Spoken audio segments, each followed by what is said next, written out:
성경 공부하겠습니다. 함께 하실 말씀은 신약성경 마가복음 14장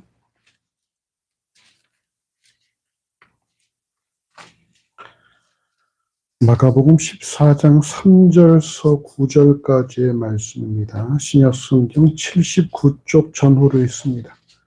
마가복음 14장 3절서 9절까지의 말씀 우리 한 절씩 교도하시고 마지막 절은 함께 합독하시겠습니다. 제가 3절을 봉독합니다.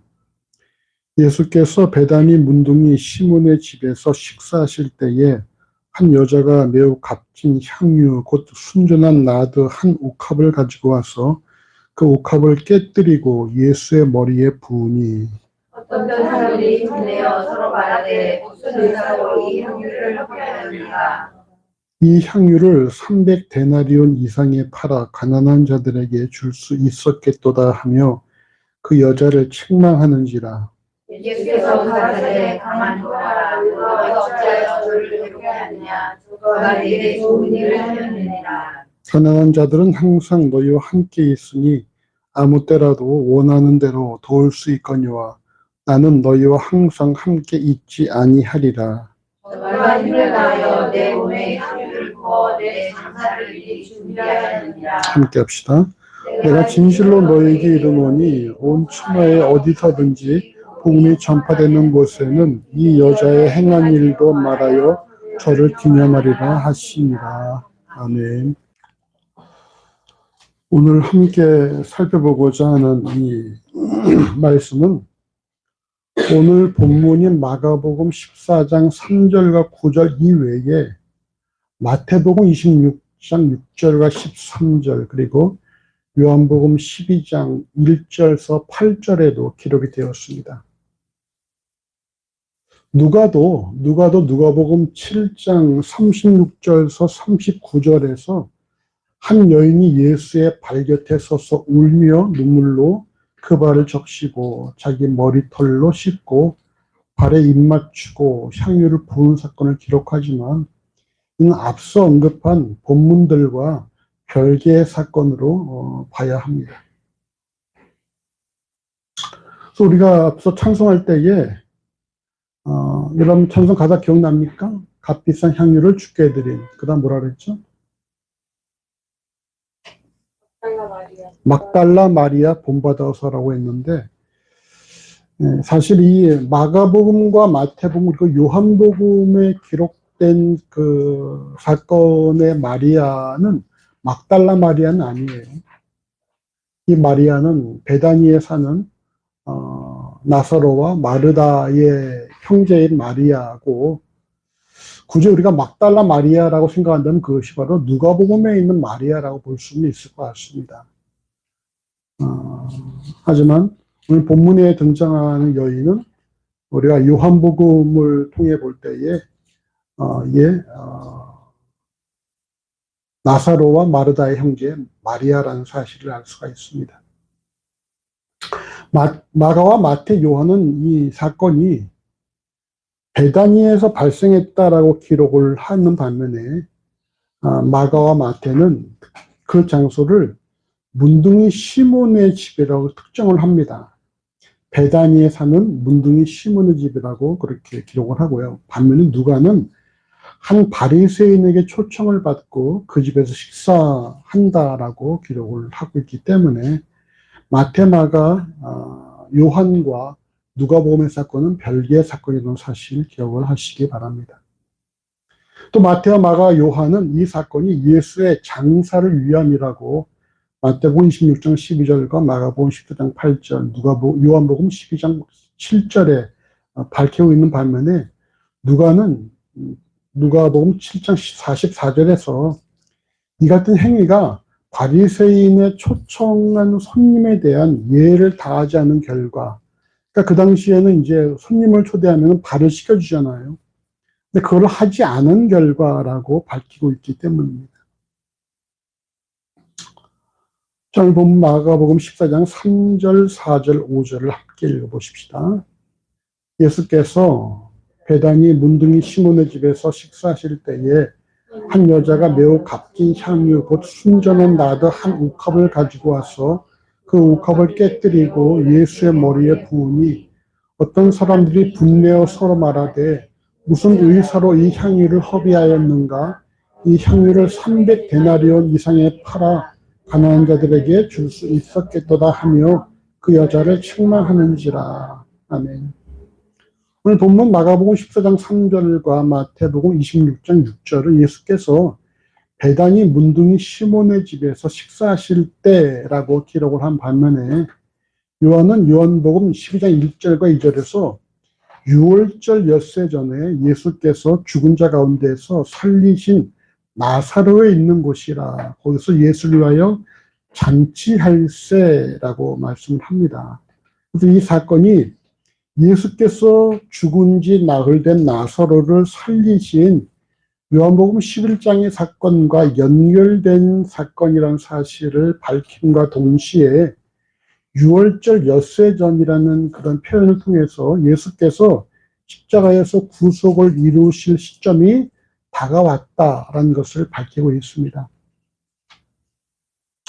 이어서 오늘 본문 마가복음 14장 3절과 마태복음 26장 7절은 한 여자가 매우 값진 향유 곧 순전한 나드 한 옥합을 깨뜨리고 예수의 머리에 부었다라고 말씀을 하는데 요한복음 10장 3절은 바로 그 여인이 나사로의 누이이며 마르다의 자매인 마리아다 이렇게 밝히고 있어요.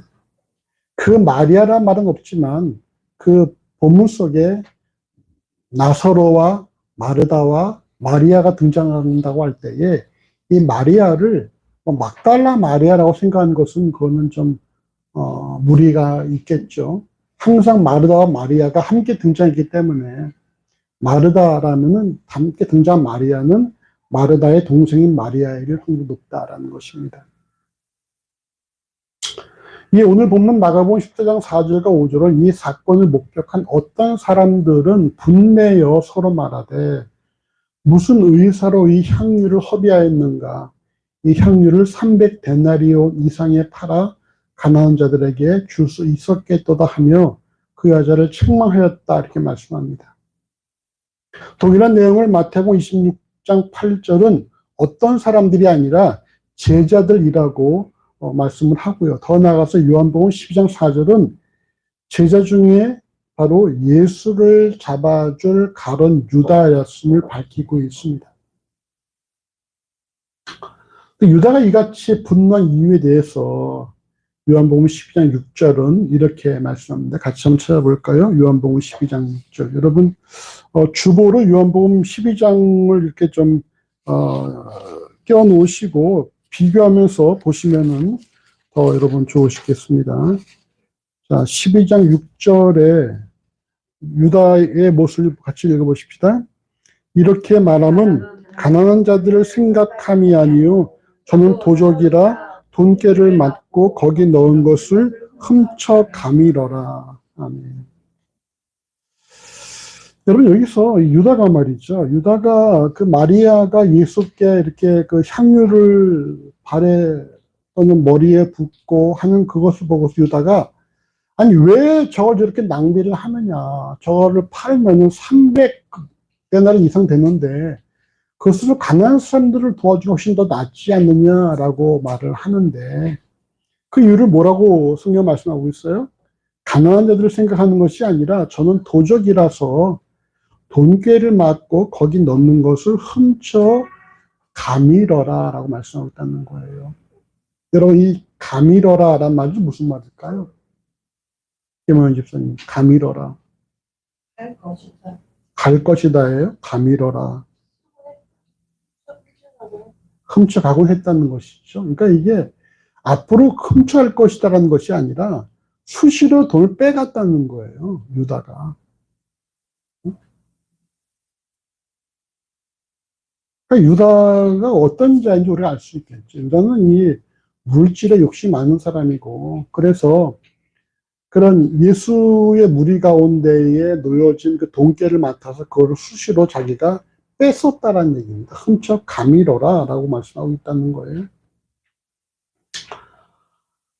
요한복음 12장 3절은 지극히 비싼 향유고 순전한 나드 한 근을 가져다가 예수의 발에 붓고 자기 머리털로 그의 발을 씻으니 그 향유 냄새가 집에 가득하다라는 말씀을 통해서 마리아의 헌신으로 말미암아 예수께서 계신 그곳에 비싼 향유 냄새가 가득했음을 보여주고 있는데, 이런 상황들이 유다에게는 아주 비효율적으로 보였다라는 것입니다. 유다는 어떤 사람입니까? 어떤 사람인 것 같아요?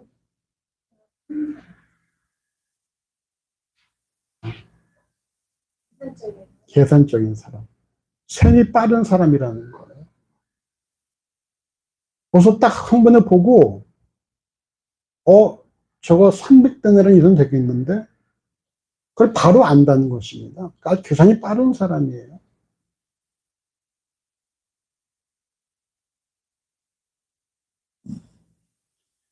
질기 순전한 나드 한 근이 여러분 약 한 0.5리터쯤 된다고 합니다. 그러니까 500ml쯤 되는 것이죠. 한 데나리온이 노동자 하루 품삯이라고 할 때에 300데나리온은 그럼 얼마겠어요? 노동자의 1년 연봉에 해당하는 그런 금액이라 볼 수가 있죠. 그럼 예수께서 요한복음 6장 7절에 보면은 5천 명의 사람들에게 빵을 먹일 때에 빵값이 얼마 든다고 기억나십니까? 빌립이 말하죠. 이들을 다 먹이려면 빵이 얼마나 필요합니다. 그때 빌립이 말씀드린 게 200데나리온이요. 200데나리온. 200데나리온으로 5천 명을 먹인다라는 것입니다. 그럼 300데나리온 몇 명 먹이는 거예요? 7,500명을 먹이는 것이죠. 당시 이 같은 순전한 나드 향유는 인도에서 자라는 나무 뿌리와 줄기에서 추출해서 돌로 만들어진 병이나 상자에 밀봉되어 수입되었다. 이게 수입품이라는 것입니다. 그 당시 주로 유대인들이 사용했던 기름 뭔지 아십니까? 어떤 기름일까요? 올리브유를 주로 사용했어요. 이런 나드 향유는 말이죠. 값비싼 그런 기름이고, 이런 기름들은 이런 나드 향유 같은 것은 말이죠.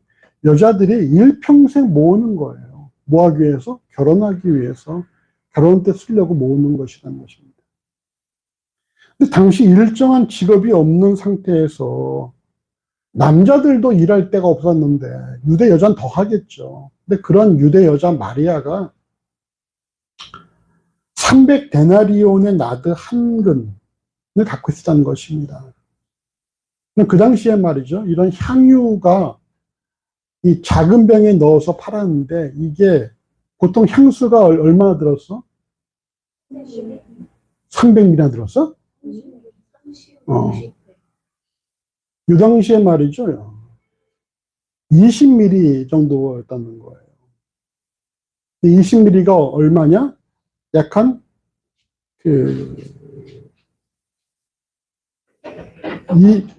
20ml가 한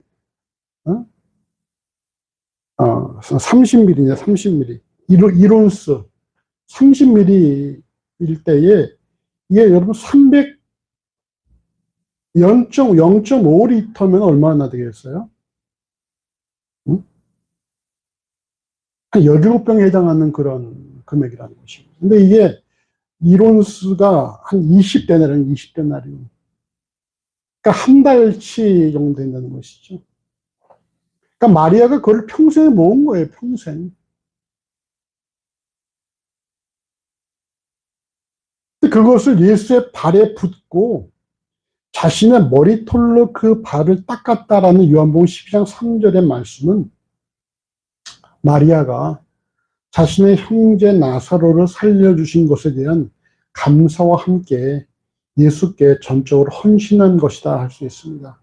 더 나아가 당시 여인들은 말이죠. 항상 머리를 어떻게 하고 다녔을까요? 응? 숨기고 다녔잖아요.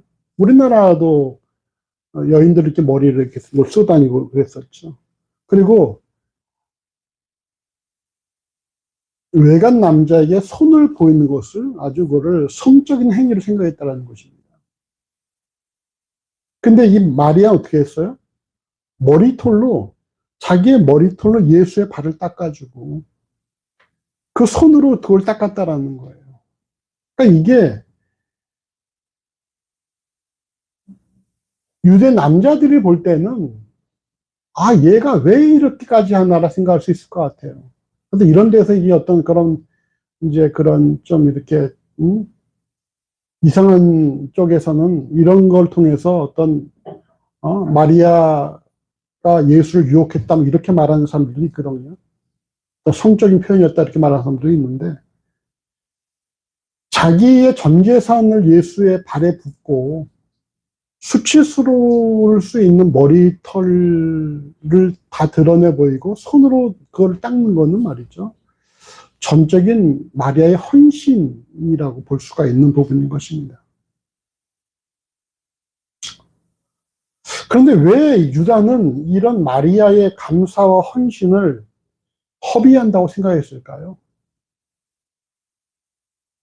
이유는 하나죠. 유다는 어떤 사람이기 때문에? 계산적인 사람이기 때문에. 뭐가 더 효율적인가를 따져보는 사람이기 때문에. 표면적인 이유로는 가난한 자들에게 줄 수 있었겠도다라고 말하면서도 그의 마음속에 뭡니까? 저걸 내가 훔쳐가야 했는데 라는 마음이 있다라는 거. 항상 유다의 마음 가운데 이처럼 계산적이고 무엇이 더 효율적인가, 어떻게 하면 내가 더 가질 수 있을까를 생각하고 있다는 거죠. 그러니까 딱 보자마자 바로 뭐가 나오는 거예요? 저거 300데나리 이상 되겠는데? 라는 말이 나온다는 거예요.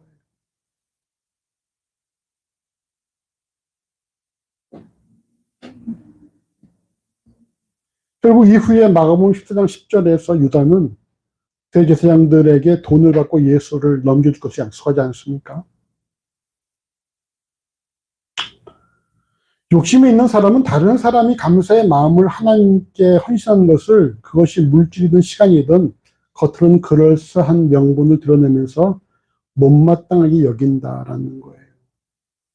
여러분 이것이 어떻게 우리 모두의 모습인 것 같아. 자, 우리가 선물을 받을 때 딱 처음 선물 받았어. 그러니까 어떤 마음이 들어요? 김원희 집사님? 기분 좋아. 그 다음에 딱 포장을 열어봤어. 음. 자, 김원희 집사님. 자, 선물 받을 때 선 받아서 포장 열었어. 그 다음 느낀 건 뭐예요? 메딘 차이난가.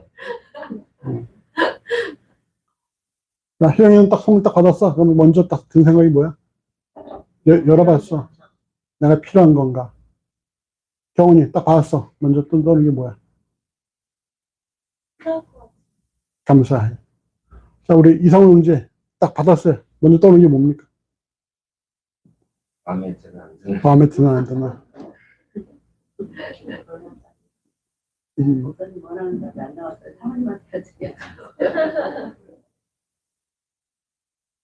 가끔 이렇게 생일이라 그래가지고 이제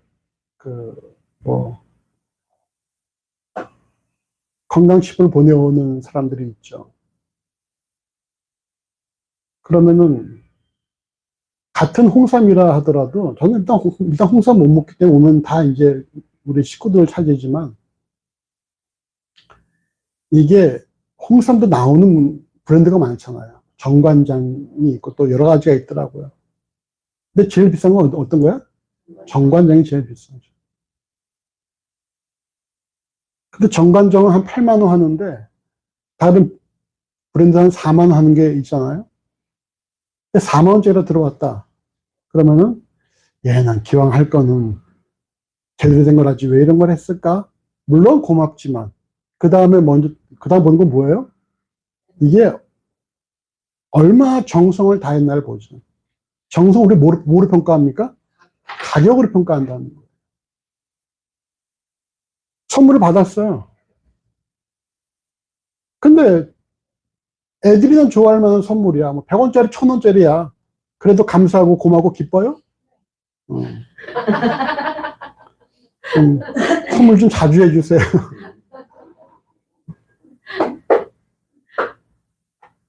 그러니까 딱 받았을 때 우리가 먼저 우리가라고 하면은 저런 사람이 있으니까 제 입장에서는 뭐 딱 받았을 때에 내가 얼마나 이 선물을 고르는 데 있어서 신경을 썼나를 본다는 거예요.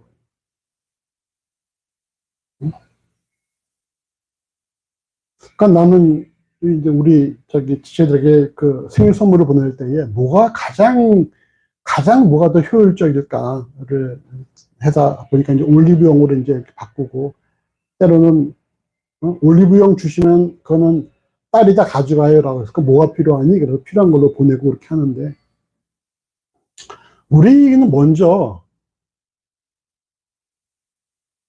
감사한 다음에는 가치를 본다는 것이죠. 가치. 이게 얼마나 가치 있는 것인가 본다는 거. 그게 바로 여러분 유다의 모습이고, 바로 그것이 계산적인 사람들의 모습이라는 것이죠.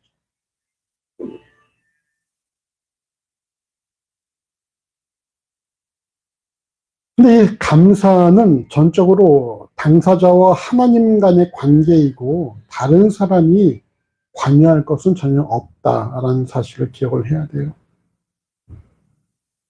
그러니까 그것이 뭐 가치가 얼마가 됐던 뭐 효율적이든 비효율적, 그거는 주변에 따질 수 있는 부분이 아니라는 것이죠. 그냥 하나님과 그 사람과의 관계라는 거예요.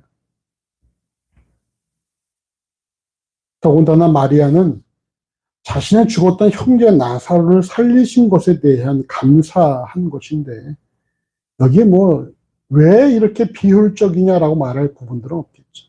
그 다음 말씀 보십시다. 마가복음 14장 6절과 7절 같이 읽어보십시다. 예수께서 가라사대 가만두어라.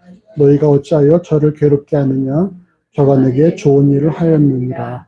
가난한 자들은 항상 너희와 함께 있으니 아무 때라도 원하는 대로 도울 수 있거니와 나는 너희와 항상 함께 있지 아니하리라. 아멘.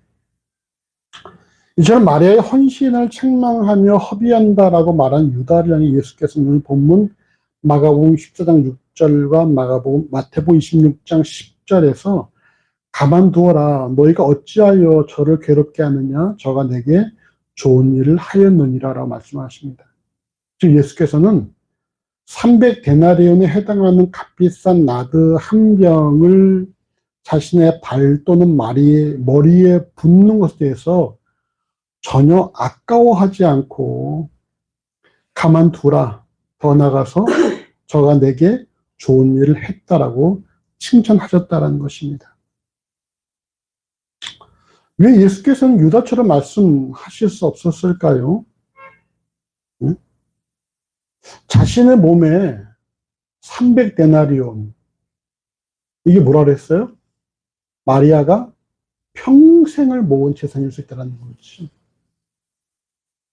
그거를 자기의 몸에 붓고 머리털로 닦을 때 여러분 우리가 또 어떻게 하겠습니까? 응? 이상형제님. 이상형제이면 막 이렇게 뭐가 막 생일을 맞이했는데 유진이가 적금을 깨트려서 아빠 아빠 용돈 쓰세요라고 하면 어떻게 하시겠어요? 근데 그게 유진이가 줄 수 없는 돈이야. 한 100만 원을 주게 줘. 그거 어떻게 하시겠습니까? 오케이 땡큐를 받으시겠습니까? 네, 말려요. 보통 그러잖아요. 네가 무슨 돈이 있어? 말리지 않겠습니까? 어? 뭐.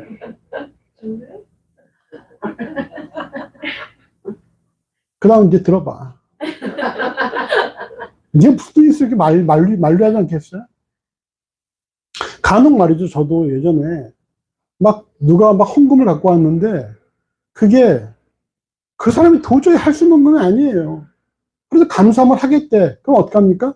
아유, 하나님께서 마음 아십니다. 이렇게 무리하실 필요 없어요. 곤란해질 수 있습니다. 이러지 마세요. 이렇게 말한 적도 있었어요. 근데 예수께서는 왜 이 마리아가 일평생 모은 300데나리온을 내는 그런 향유를 말이죠. 자기의 머리나 몸에 붓는 것, 더 나가서 여자에게는 수치스러울 수 있는 머리털로 자기의 발을 닦아주는데, 응? 경훈이가 말이죠. 경훈이가 제가 밥 먹다가 뭘 흘렸는데 그거를 휴지를 닦지 않고 목사님 하면서 머리털 닦는다. 그러면 제가 야, 너 왜 이러냐 이러지 않겠습니까? 아니 휴지인데 왜 그래? 이러지 않겠어요? 예수께서도 마리아한테 야, 수건은요, 수건 왜 머리털로 이렇게 말씀하시지 않겠어? 왜 예수께서는 그런 말씀 안 하실까? 왜 예수께서는 이 여인이 자기 전재산을 예수께 자신이 갖다 붓고 더 나가서 그것을 많은 사람들이 모인 그 앞에서 수치스럽게 머리털로 그거를 막 손으로 해서 닦는 그 모습을 보시고 왜 가만두어라. 저가 내게 좋은 일을 한다라고 말씀을 하실까? 왜 그러실까? 더한 걸 줄 수 있다. 그래서 뭘 주셨지, 예수께서?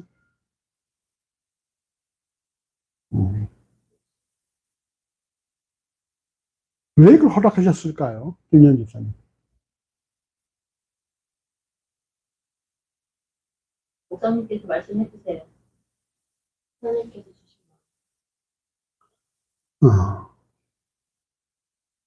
예수께서 받으신 것은 말이죠. 300데나리온의 나도 향유와 어떤 마리아가 머리털로 닦은 그 자체가 아니라 뭘 보신 거예요? 마리아의 온전한 헌신을 보셨다는 것입니다. 그러니까 예수에게 있어서 300데나리온 가치가 있겠어요? 없겠어요? 없죠. 우리가 보기에는 300데나리온 가치가 있는 것이 예수 앞에 300데나리온 아무것도 아니죠. 우리는 물질에 매여 살지만 예수께서 물질을 초월해서 하시니까.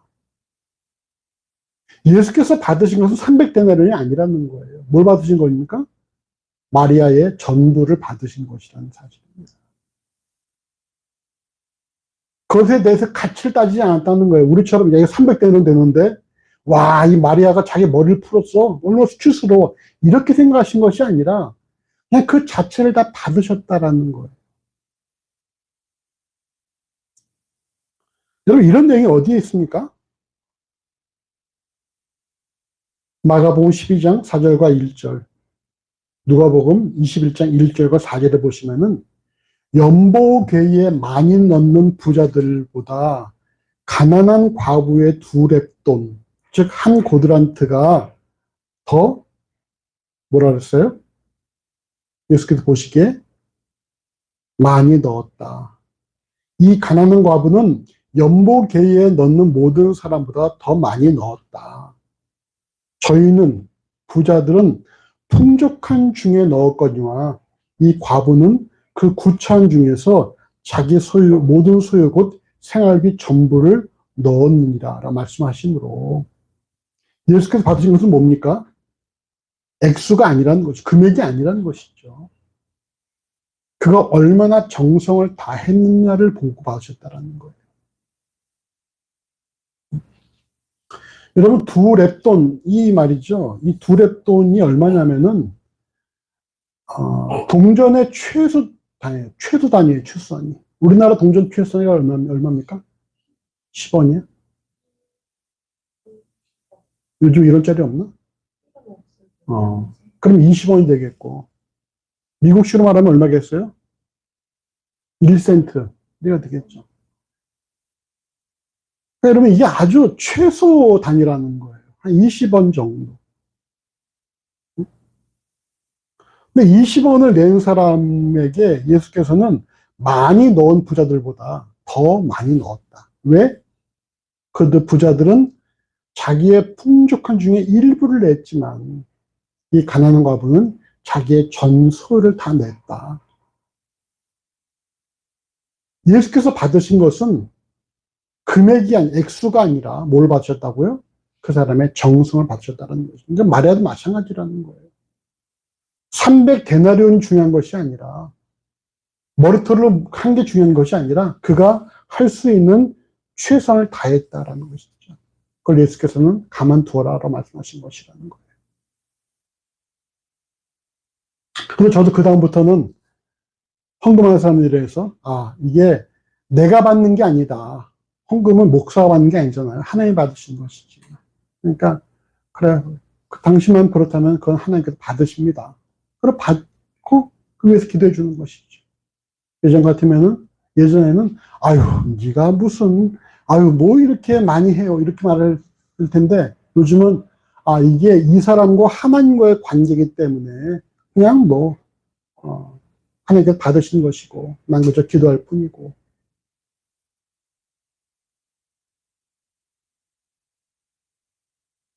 예수께서 받으신 것은 300데나리온의 낮은 향후가 아니라 말의 전적인 헌신이었다라는 것입니다. 이어서 예수께서는 오늘 본문 마가복음 14장 7절과 마태복음 26장 11절, 요한복음 10장 8절에서 이렇게 말씀하시죠. 가난한 자들은 항상 너희와 함께 있으니 아무 때라도 원하는 대로 도울 수 있거니와 나는 너희와 항상 함께 있지 아니하리라 이렇게 말씀하십니다. 이 말씀은 우선순위에 대한 말씀이에요. 우선순위. 예수를 주라 고백하는 그리스도인이 우선적으로 섬겨야 할 대상은 바로 하나님이라는 사실입니다. 이를 결코 오늘 본문의 말씀처럼 동행 여부에 따른 나는 너희와 항상 함께 있지 않기 때문에 나를 먼저 해라 이렇게 해석을 하면은 그거는 여러분 오류가 생길 수 있죠. 왜? 지금 예수 우리와 늘 함께 하시기 때문에. 그러니까 이 말씀은 우선순위예요. 먼저 그의 나라 그 의를 구하라 말씀처럼 먼저 하나님께 먼저 드리고 그리고 주변을 섬기라는 것이죠.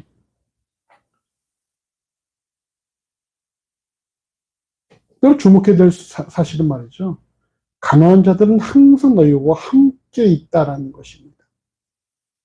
이게 무슨 말이겠습니까? 신명기 5장 11절 이렇게 말씀합니다. 신명기 15장 11절에 땅에는 언제든지 가난한 자가 그치지 아니하겠으므로 내가 네게 명하여 이르노니 너는 반드시 내 경내 내 형제의 곤란한 자와 궁핍한 자에게 내 손을 펼치니라 이렇게 말씀하고 있어요. 땅에는 언제든지 뭐가 그치지 않는다고요? 가난한 자가 그치지 않는다. 항상 여러분 우리 주변에 항상 가난한 자들은 존재한다는 것입니다. 이건 무슨 말이에요? 우리말에 임금님도 못한다? 가난은 구제하지 못한다라고 말이 있잖아요. 인간의 제도권 내에서 모두가 함께 다 배부르게 살 수는 없다라는 거예요.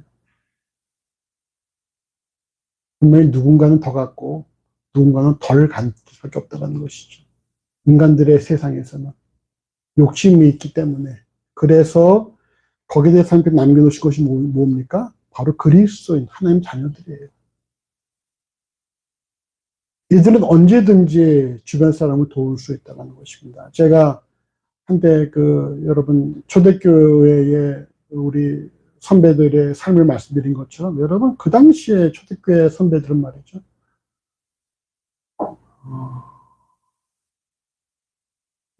진짜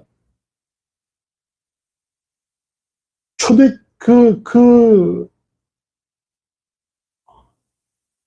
섬김에 대한 부분들이 상당했다라는 것입니다.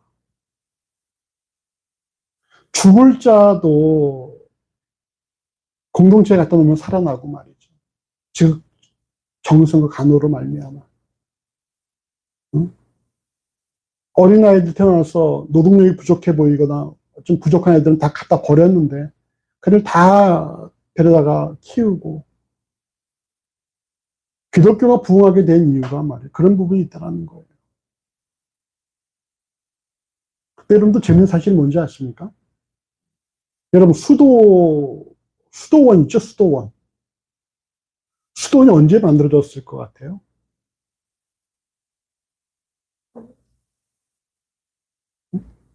우리가 생각하는 유럽의 수도원들 있잖아요. 이렇게 신부들끼리 모여서 막 거기서 뭐 이렇게 뭐 일도 하고 뭐 경건의 시간도 갖고 하는 그 수도원 언제 만들어졌을까요?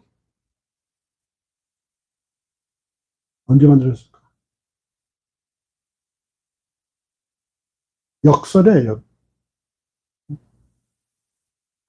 기독교가 로마의 국교가 된 이후에 만들어졌다라는 거예요.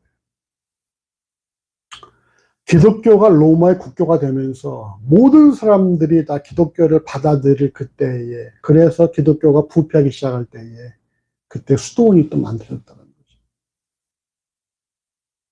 재밌지 않습니까? 기독교가 소수일 때는 세상 속에서 역할을 잘 감당을 했어요. 역할을 잘 감당해서 기독교가 온 나라의 국교가 됐습니다. 그 다음에 기독교가 부패하기 시작했다는 거예요. 그래서 수도원이 만들어지고 거기서 순수한 믿음을 또한 보존하는 일들이 생겨나기 시작했다는 거예요. 그러니까 이런 걸 보면은 기독교는 말이죠. 약간의 뭐가 있어야 됩니까? 고난이 있어야 돼. 고난이 있어야지 순수한 믿음을 지켜나갈 수 있다는 거예요. 한때 기독교 왕국을 불렀던 유럽이 어떻게 됐어요? 그 교황과 그 어떤 사제들이 말이죠. 정치하고, 뭐 그냥 욕심내고, 이래가지고, 많은 그런 중세 유럽의 영화들 보면은 대부분 다 정치인들은 뭡니까? 탐욕스럽고 불편한 사람들 많이 등장하고 있다는 거예요. 근데 여러분, 이런 모습이 예전의 모습만이 아니라 요즘 TV에서 어떻게 나와요? 모든 종교인들은 다 탐욕적이고 부편자들로 등장한다는 것입니다.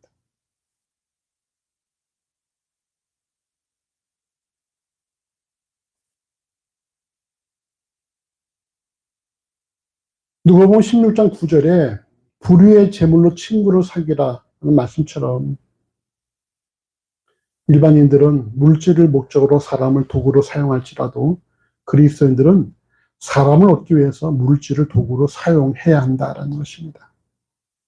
그리스도인은 하나님을 통해 자신을 부욕해 하는 자가 아니라 하나님 주신 것을 통해서 주변을 부욕해 하는 자라는 사실을 기억을 하시기 바랍니다. 교회도 마찬가지예요. 교회가 부요해지면 안 되고요. 교회를 통해서 주변이 부요하게 돼야 되는 것이죠.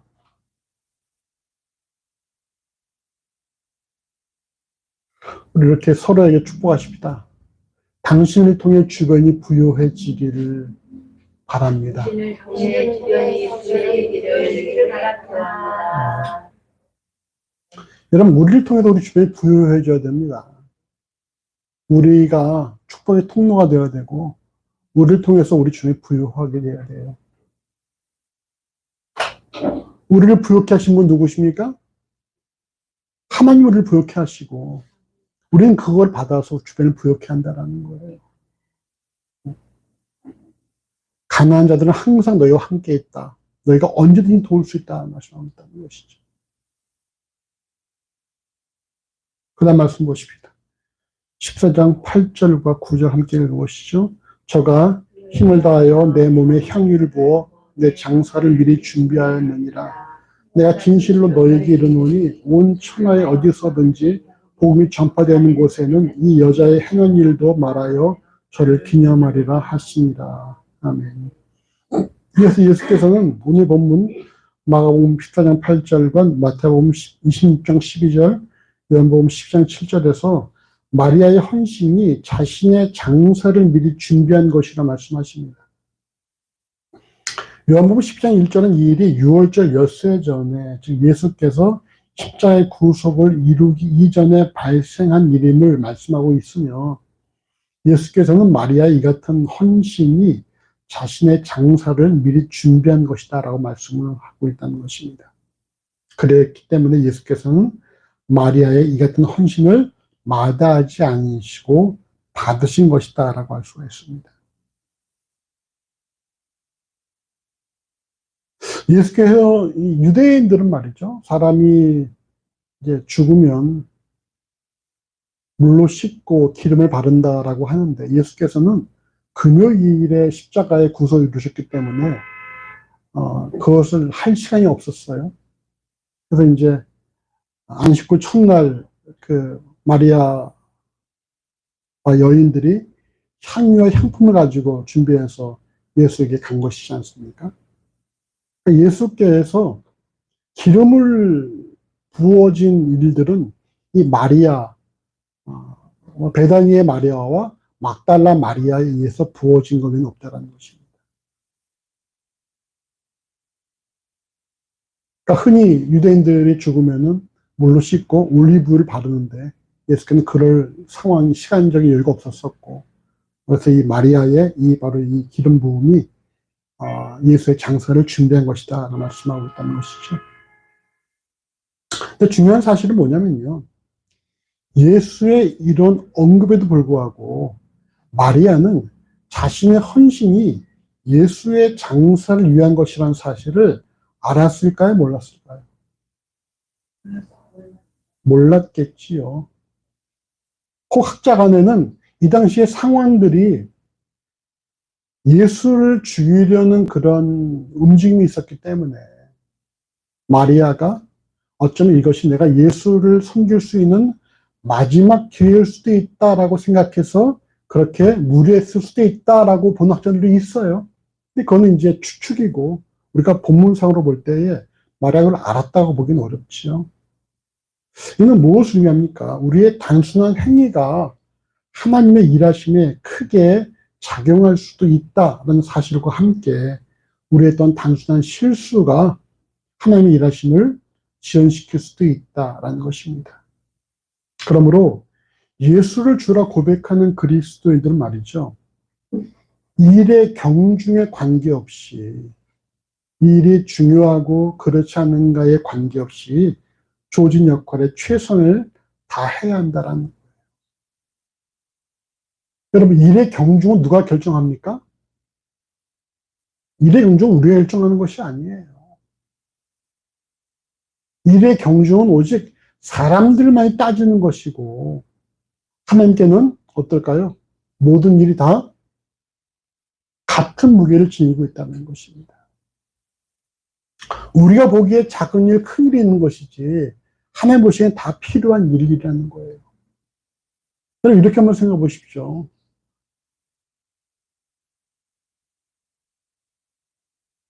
우리가 이렇게 그림 맞추기를 할 때 말이죠. 그림 맞추기 할 때에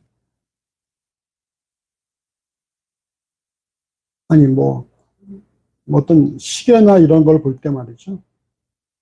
시계에 필요한 것들이 뭐가 있을까요? 당장 필요한 게 뭐가 있을까? 뭐가 있겠습니까? 바늘 있겠죠. 또 뭐가 있을까요? 배터리도 있어야 되겠죠. 또 뭐가 있어야 되겠어? 숫자도 있어야 되겠고. 또 뭐가 있어야 되겠어? 바늘.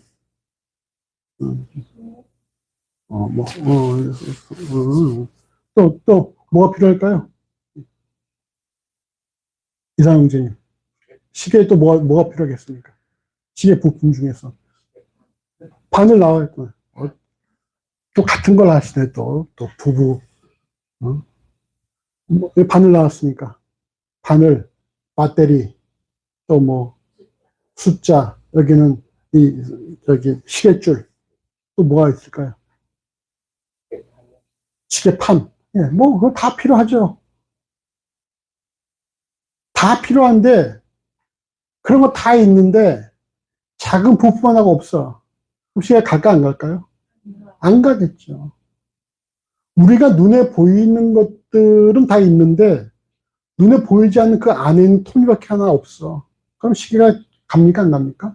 안 가잖아요. 우린 눈에 보이는 것들만 중요하다는 생각을 하잖아요. 안 보이는 건 중요하지 않다 생각을 잘 못하죠. 하지만 시계로서는 모든 부분이 다 중요하다는 것입니다. 마찬가지로 하늘 보시면 우리의 모든 역할이 다 중요한 역할이에요. 큰 역할, 작은 역할이 없다는 것이죠. 물 주는 일도 중요한 것이고 키우는 일도 중요한 것이고 다 중요한 역할을 하고 있다는 거예요. 근데 우리 스스로가 역할을 좀 구분하고 있지 않는가. 이건 큰 역할이고 작은 역할이고 이렇게 구분하고 있지 않는가. 우리에게 맡기신 모든 역할은 다 하나님 보시기에 어떤 역할이에요? 중요한 역할이라는 것입니다. 그래서 우리가 이런 맡겨진 일에 대해서 일의 경중을 따지지 말고 주어진 일에 최선을 다해야 한다는 거예요. 그럴 때 하나님의 일이 더 순조롭게 진행되는 것이죠.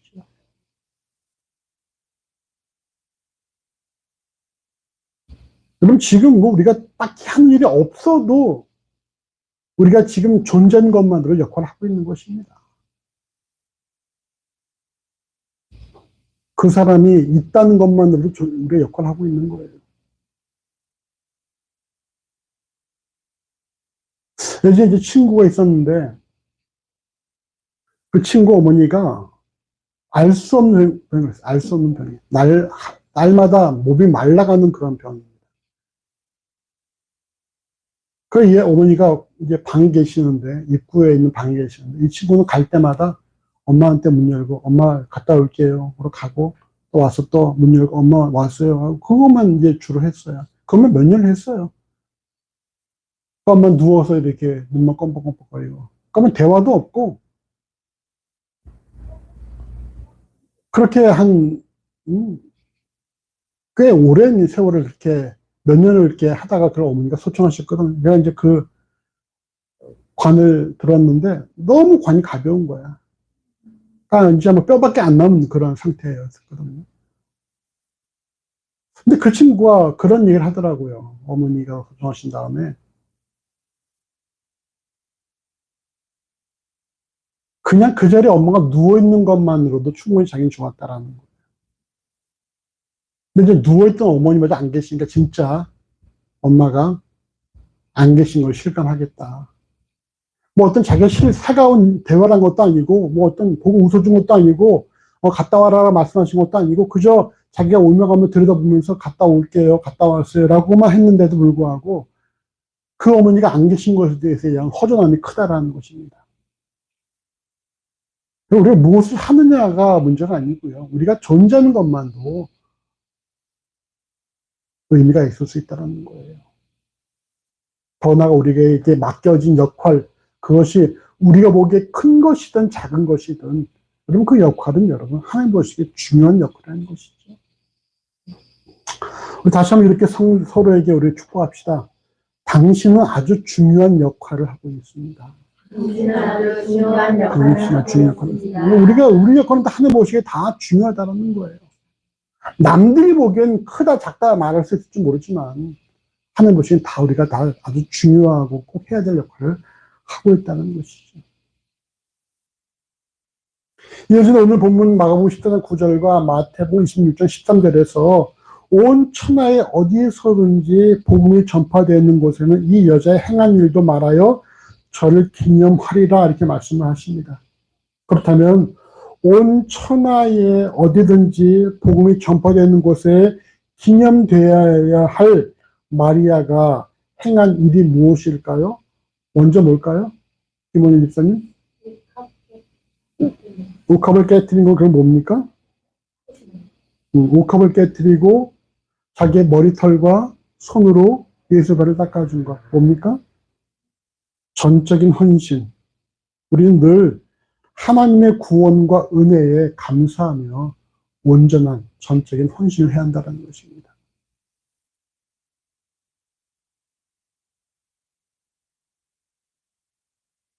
그걸 누가 또 옆에서 평가하고 따지고 뭐 효율적이니 뭐냐라고 말할 필요도 없다는 거예요. 그냥 그거는 하나님과 그 사람과의 관계이기 때문에 주변에서 누가 그걸 간섭할 수 없다는 것이죠. 두 번째 뭘까요? 김영원 집사님?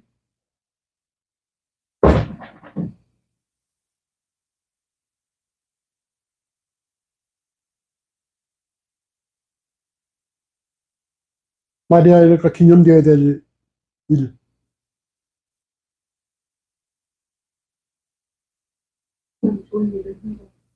좋은 일을 했다. 마리아가 좋은 일인 줄 알고 했다, 모르고 했다? 모르고 했다. 그래도 그것이 예수 장사를 준비하는 것이었다. 그럼 뭡니까? 우리에게 맡겨진 일에 우리가 최선을 다해야 한다는 것이죠. 우리에게 맡겨진 일은 큰 일, 작은 일이 없다는 것입니다. 우리 하는 것이 다 중요한 일이니까 우리가 최선을 다해야 된다. 비록 한 달란트를 받았다고 할지라도 주어진 일에 최선을 다할 때에는 마지막 날 결과에 관계없이 몇 개를 남겼냐에 관계없이 우리가 어떤 칭찬을 받아요? 착하고 충성된 종아. 이게 누가 받았던 칭찬이야? 10달란트를 남겼던 사람 또는 5달란트를 남겼던 사람들. 그들에게 대한 칭찬이 동일하게 주어진다는 거예요. 착하고 충성된 종아. 여러분, 남들이 보기에는 작은 일일 수 있을지 모르지만 하나님 보시기에 큰 일입니다. 주어진 일에 최선을 다해서 하나님 오실 그날까지 감당을 하시길 바랍니다. 이 본문을 통해서 우리가 기억해야 될 사실은 먼저 하나님께 대한 감사는 개개인의 영역이며 다른 이들이 간섭할 수는 없다라는 것입니다. 마리아의 헌신은 누가 보더라도 여러분 비효율적이에요. 누가 보더라도 비효율적일 수밖에 없죠. 그러나 그것은 인간의 관점이고 하나님께서는 그의 마음과 정성만을 받으신다는 것입니다. 하나님께서는 얼마나 그것이 효율적이냐 비효율적을 따져서 받으신 것이 아니라 그의 정성과 마음을 그대로 받으셨다는 것이죠. 두 번째로 이 땅에 가난한 사람들은 항상 존재하며 그리스도인들은 그들을 섬겨야 한다는 것입니다. 여러분, 교회와 그리스도인들이 왜 존재해야 되는지를 분명히 우리가 알아야 돼요. 우리가 존재하는 목적은 하나님 영광을 드러내기 위해서이고 우리 주변에 착한 일을 하기 위해서인 것입니다. 가난한 자들은 항상 우리와 함께 있습니다. 우리는 그들을 섬겨야 될 위치에 있다는 것이죠.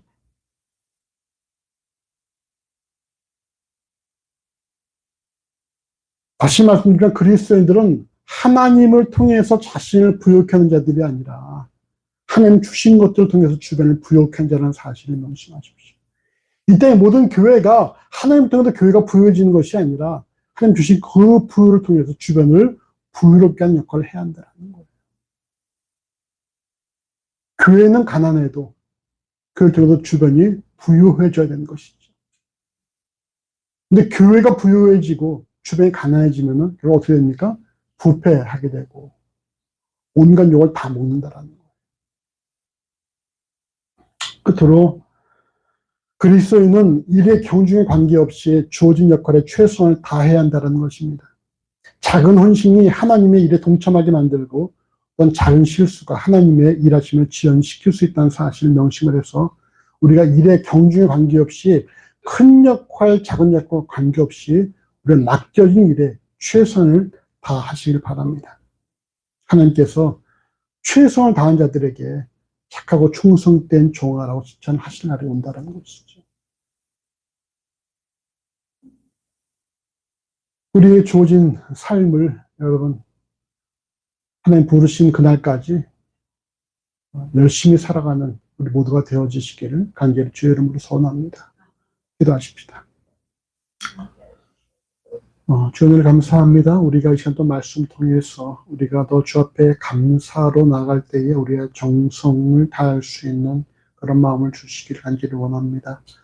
우리가 어떤 가치를 따지지 않게 하시고 주께서 우리에게 가치를 보신 것이 아니라 우리의 마음과 정성을 보신다는 사실을 명심하게 해주셔서 우리가 더욱더 주 앞에 온전한 헌신의 삶으로 감사의 고백을 나갈 수 있도록 인도하여 주시옵소서.